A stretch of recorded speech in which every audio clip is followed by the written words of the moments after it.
But then he tells me, he's like, yeah, man. He's like, I said, did you at least go to the hospital? He's like, yeah, I went to the hospital, Okay. but the bullet's still in there. And I was like, well, what doctor did you go to that didn't remove the fucking bullet? He got shot in the butt. He's like, yeah. He's like, when I walk, I can feel it. He's all happy about it. He's all like, yeah. Okay, so when you're outside, though, the whole time you're outside talking to Dale, you're keeping an eye inside of what's going on because Dale's friend is not touching your girlfriend. That's right. So my girl, Shar, right, she's in the restaurant, and she's with his friend. And his friend is very, like, he's drunk, and he's being, like, kind of touchy-feely, right? So he's, like, trying to, like, touch. And I'm like, dude, what guy, someone comes over to have, like, drinks with you, and he brings his girl. What kind of doofus starts, like touching that girl? Like, who does that stuff, That'd be so weird if I was, like, doing that at Stacia. If all of a sudden you're like, hey, Joe, here's my wife, Stacia, and all of a sudden I'm like, hey, Stacia, what's up? Hey, how's it going? Oh, I like your fingers, I like, let's talk in, Tagalog or something. I don't know. Right. So I said, hey, Dale, I said, I like looking at bullet wounds, but we got to go in and check on this little party that's, happening. And we get in, and Chris, the guy that was sitting with Charlotte, right? He's just got her, like, hand. He's like, talking to her, and I'm like, dude, what the fuck are you doing? He's like, I'm sorry. And Charlotte's just like, she's like surprised. She's shocked. She's like, yeah, like, I don't know who these friends are. I know they're your friends. I'm trying to be respectful, but yeah.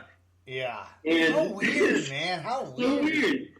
So we sit down, we start talking again. We start, just kind of joshing. And Charlotte's not drinking the sangria I bought her. I bought her this big, like, Applebee's, little, like, chalice full of sangria.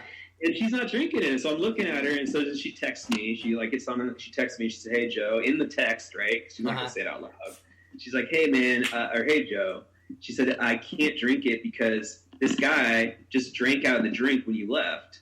Started drinking out of it. And she said, I don't really want to drink out of it after he drank out of it. Plus, it's gross. Even if it wasn't like coronavirus, it's still gross. Just some random dude drinks out of your drink, you just don't want it anymore. You know what I'm saying? Right. Exactly. So I'm like, okay. I was like, that's cool. So I basically take the drink from her and I give it to Dale, right? Yeah. And Dale takes the drink and he's looking at it and he's like, oh, good. And then Chris sees the drink leave that vicinity of Charlotte, right? And go to Dale. And then they start fighting over the drink. And Chris is like, no, give that to me. And Dale's like, no, I got it. And it's like, I was like, you're a couple of motherfucking alcoholics, okay? You guys are fighting over Applebee's sangria.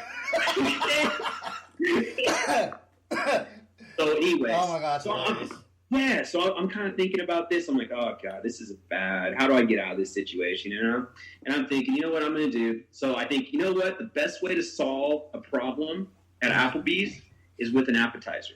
Yes. So I said, I guess. I mean, I guess, yeah.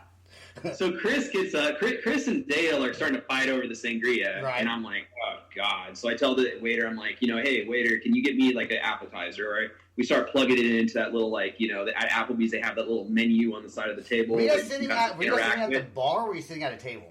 Table. Okay. Table right by the bar. Okay. So anyways, yeah. So Dale and Chris are in the meantime. They're kind of fighting over this glass of sangria, and Dale's got it behind his back, and he's trying to like guard it. And then this motherfucker, he drops the sangria, drops it, spills everywhere. Oh. And I'm just looking at it. I'm like, dude, you just dropped like a $12 glass of sangria.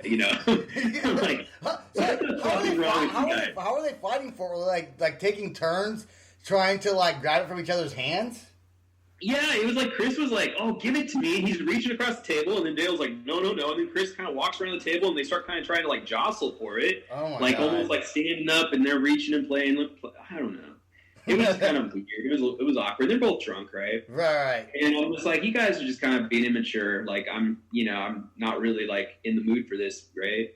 So, but I was like, you know what? I love Dale, and I'll put up with this for a little bit because I only see him like once every couple of years, right? Yeah, once every year. For sure. So I have the appetizer ordered, and it falls, and the look on their faces when it fell was like, oh no, how did we drop the alcohol, right? So I'm like, hey guys, you know what? Let's just go clean this up. Chris has got like sangria in his pants. Dale's got sangria in his pants. I'm just like, hey guys, let's go clean this up. So Chris actually goes to the bathroom, right? And when he's at the bathroom, I talk to Charlotte. I'm like, Charlotte, I'm sorry. And I said, Dale, you got to control your friend. Yeah. I was like, hey, I don't control the most dangerous guy in the world while you're at it. Yeah, yeah. And that's what Dale keeps telling me. He's like, oh man, but he said he's like, yeah, he's like, I know, he's a really cool guy, and I really love him, but man, yeah, he's dangerous, Joe. He's really dangerous. Why were they even in Seattle? Like, you said they were going backpacking? Oh, so this is what it is. Dale wants to go full hobo. He wants to go. He's working from home. He's working from home, right? But if you go full hobo, there's no Wi-Fi. Like, I don't know how he's working this out. So I didn't ask me questions. That's the other thing when you talk to Dale. You only ask so many questions until you just don't want to. You don't want to ask anymore. Like, whatever, I don't really want to open this door. You know? Right. Pandora's box. That Pandora's box. So what he said he was doing is he's going to travel to the Great Lakes, and he said he has a tent, and then him and Chris are just hanging out, sleeping in a tent all the way through Seattle, and then they're going to go to Great Lakes. That's so weird. I mean, at like 38 years old, you know what I'm saying? I know. I wonder why he's never been married. I don't even know if he's ever had a girlfriend. I think he's had a couple girlfriends. He had some, I know he had crushes on girls because he used to tell me about like his crushes. Yeah, no, he's not gay. No, I know that. And even if he was, that's fine. You know, we're not gonna hate you, Dale. We don't mind. Yeah, we still love you. We're still friends with Steve Stokes. I know. Who knows about that guy?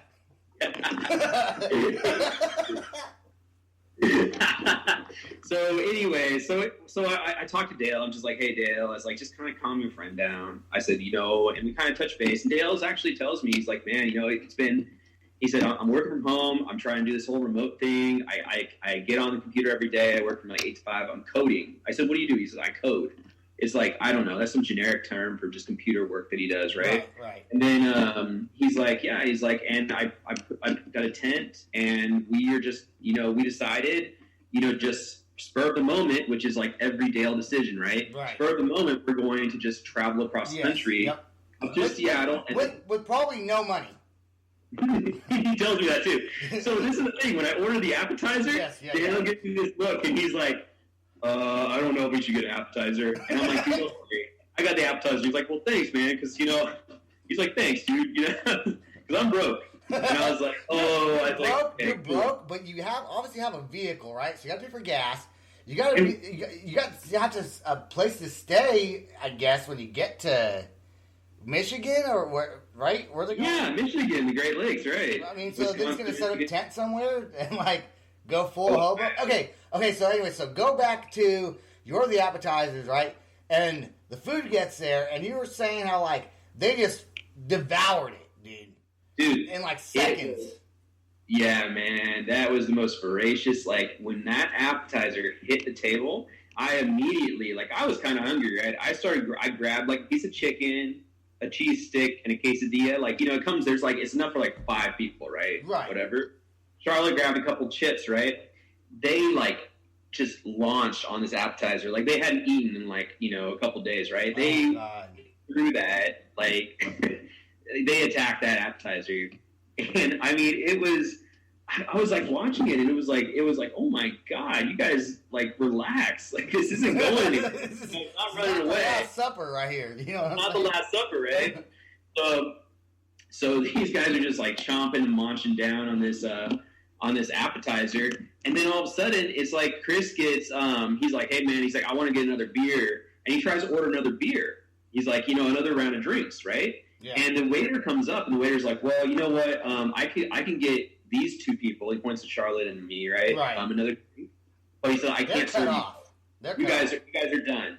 And Chris is like, what do you mean I'm done? I'm like, no, you need to serve me more alcohol. I'm not done until I say I'm done. And they're like, actually, no, we can like determine if we want to serve you or not, sir.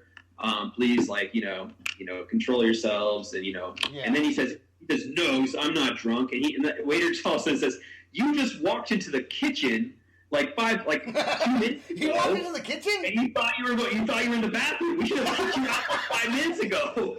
He said, so you're not drinking anymore. And I was like, this God. Shut up. God. And he went into the bathroom into the kitchen to go to the bathroom. Instead of the bathroom. And I'm like, dude, I don't even want to know. Oh my God. Okay, so you and Charlotte decide at a certain point after after now we're gonna break this down real quick because I gotta play a song. But you guys decide to didn't they give you another beer and didn't they fight over that beer also? Oh, no. So I was drinking my beer kind of slow, right? So I probably by the time they had finished the appetizer, my first beer, I'd only drank like maybe 3/4 of it, right? Okay. Or 2/3 of it, you know? Yeah. So I'm just kind of sitting there and I'm like, the waiter just comes and he's just berated Chris and he's just told him, say, hey, no, you're not drinking anymore.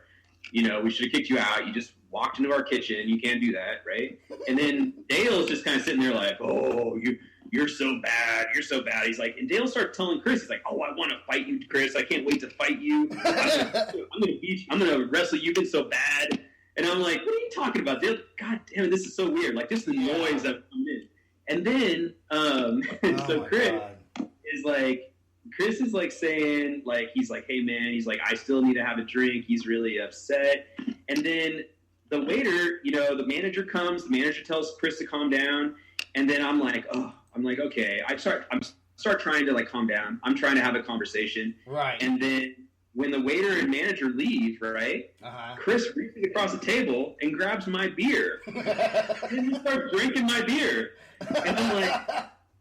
So that's when I got my card out. I was like, okay, let me pay for this shit. So I paid for the dinner. I paid for everything, right, all the drinks. And I said, you know what, guys, I got to head out. I got work in the morning, you know. So hold on, we're gonna go with this real quick. We're gonna go with you say you have to head out because you have to work in the morning, right? Right. I'm gonna drop one song, and then we're gonna start off with you decide you have to tab out and go to work in the morning. Okay. So this band, we got this one band's going to be featured on this episode. It's not a metal band. It is a kind of a pop punk band. I love their name. They're called When Whales Walked, which is a super cool name. I've been wanting to play them for a long time, but we never really had the chance to, and I don't know that I will anytime soon. So I want to promote their music right now. This is When Whales Walked, and this song is called Mom and Dad. Check it out.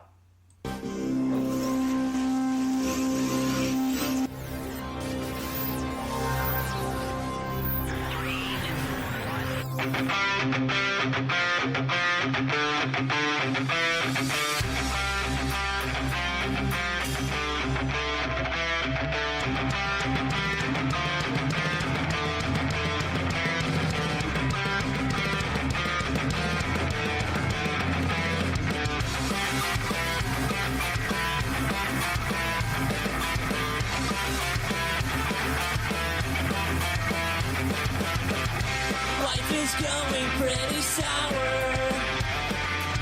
I think that I've lost all my power. I need to stay alive. Just give me one last night.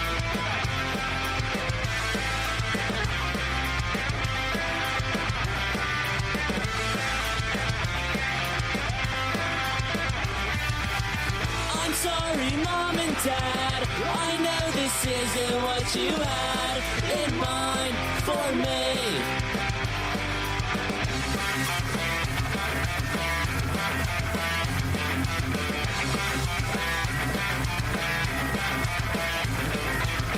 I've never been so scared.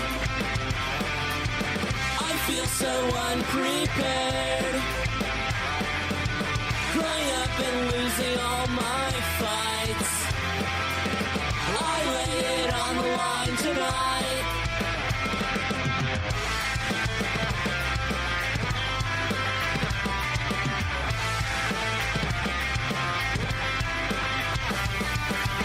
I'm sorry, Mom and Dad. I know this isn't what you had in mind for me. Let's go!